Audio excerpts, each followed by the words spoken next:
Hello and welcome to Kit Plus. Now, at the time of recording this video, we're just 1 week away from IBC 2024 in Amsterdam. And today I'm joined by Joe Mayer and Steve Connolly from IBC. Welcome, Steve. Joe, good to see you both. Hi, Simon. Hi, Simon. How you Welcome. doing? So, Steve, the buzz around IBC is, of course, growing daily. How are the numbers shaping up for exhibitors and attendees? We're looking forward to a packed show? Very much so. I certainly hope so. But yeah, numbers on both are looking really good, I'm pleased to say. So demand stayed high all year on exhibition space.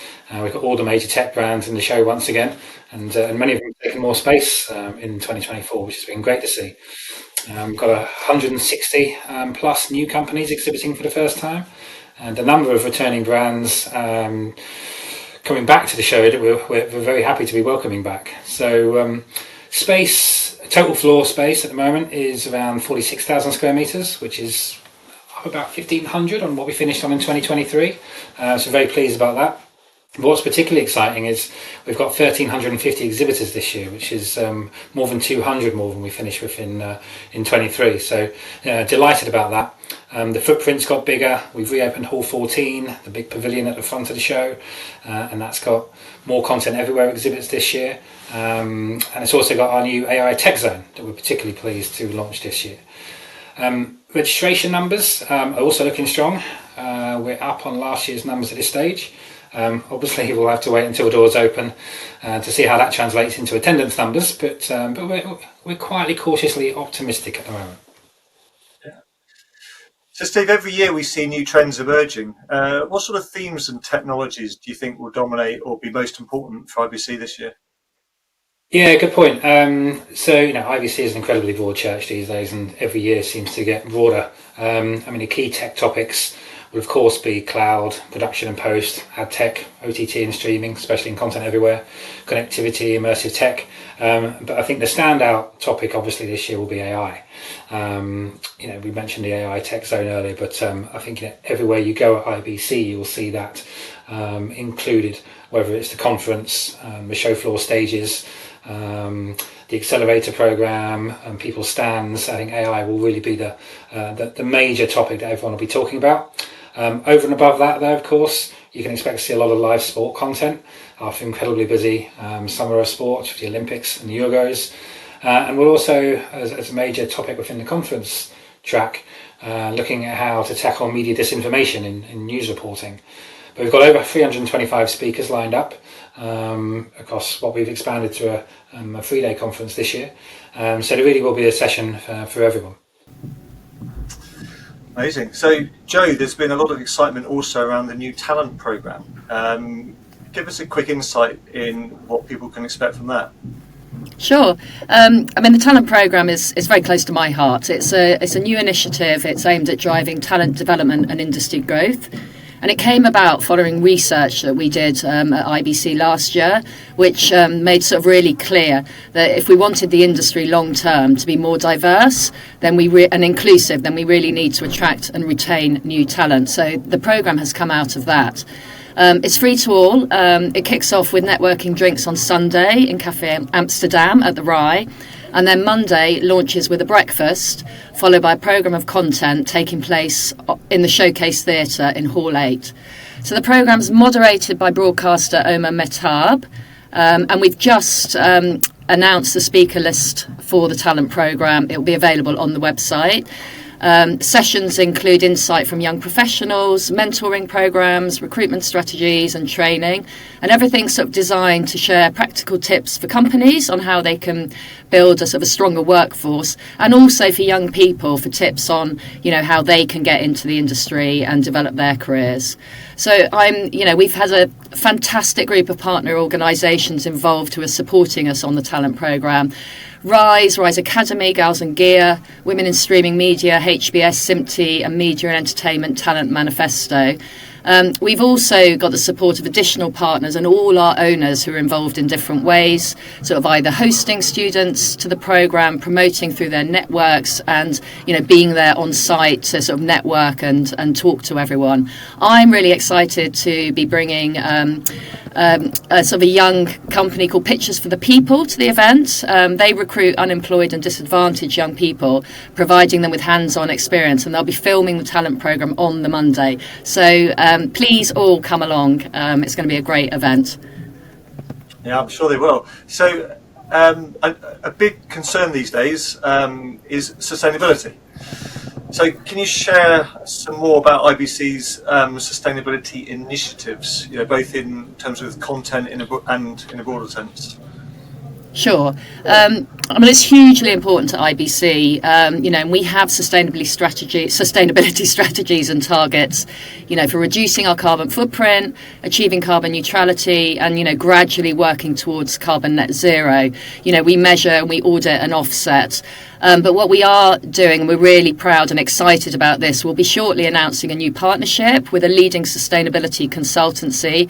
They have masses of experience in the media and entertainment space. They work with Coldplay, Glastonbury, and we'll be partnering with them to really sort of drive and implement and report on our sort of strategy sort of moving forward. So it's very exciting, and more will be announced over the coming weeks.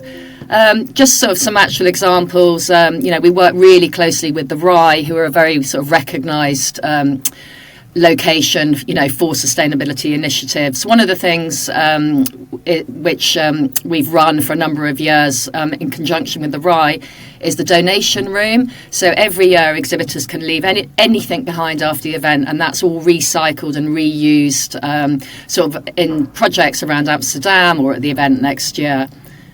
And then, as you said, yes, sustainability is obviously key in the content programme. We're excited to be working with MTSS, that's the Media Technology Sustainability Series, and they are delivering and bringing to IBC their half-day programme of content on the Sunday, which looks at sustainability in action. The Accelerator Programme has a really exciting project called EcoFlow. And the IBC Innovation Awards, we have a category for environment and social impact, and we're delighted that some of the shortlist includes France Television and greening of streaming. So a lot going on in this space.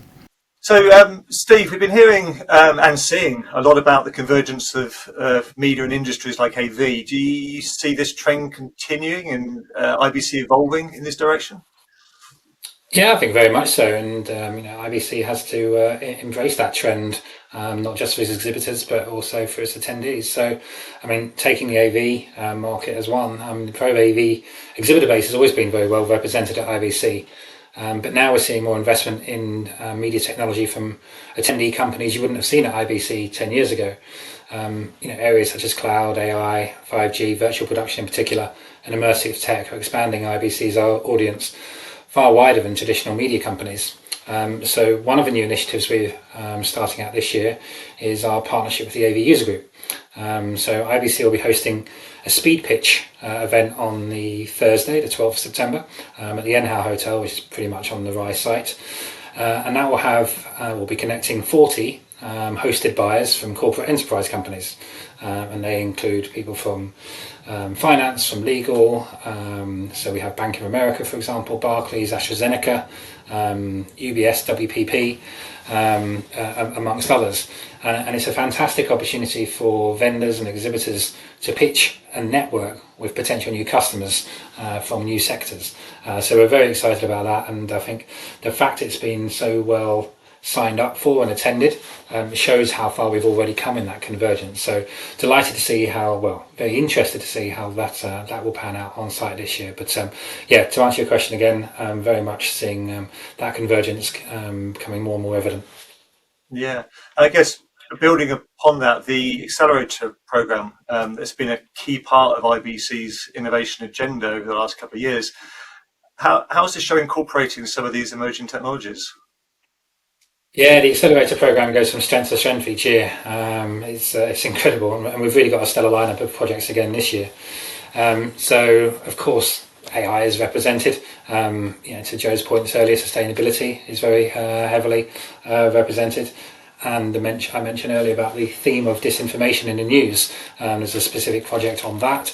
And of course, live production still continues to dominate our industry. So there's a project on live production using 5G and XR.